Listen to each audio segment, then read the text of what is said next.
দৃষ্টান্ত, সেই দৃষ্টান্তের প্রতীক হচ্ছে আবরার ফাহাদ।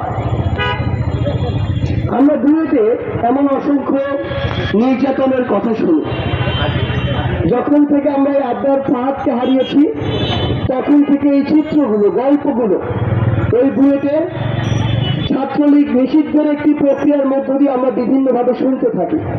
কিন্তু তার পাশের এই ক্যাম্পাস, এই ঢাকা বিশ্ববিদ্যালয়, তার পূর্বে কিংবা তারপরে এই ছাত্র জনতার অভ্যুত্থানের পূর্বের দিন পর্যন্ত যে গ্যাসিংগুলো হতো, প্রোগ্রামগুলো হতো, গণমনগুলো হতো, তার প্রত্যেকটি প্রক্রিয়া ছিল এক একটি আবরার ফাহাদকে বিভিন্ন প্রক্রিয়া নির্যাতন করার, নিপীড়ন করার এক একটি প্রক্রিয়া।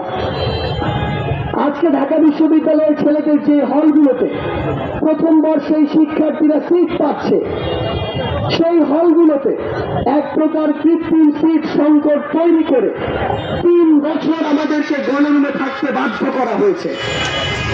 আমরা আমাদের সিটগুলো পেয়েছি 4র্থ বছরে, অথচ ওই হলগুলোতে বিগত 10 বছর 12 বছর ধরে এমন অসংখ্য আদু ভাই ছিল যারা আমাদের এই যে বৈধ সিট প্রাপ্ত যে শিক্ষার্থীরা, তাদের সিটগুলো নিয়ে তাদেরকে গণরুমে থাকতে বাধ্য করেছে।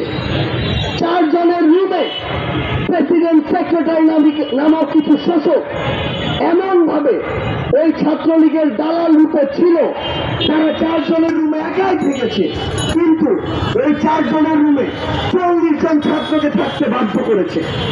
আমাদের মনে আছে প্রথম বর্ষের 4 জন শিক্ষার্থী যে রুমে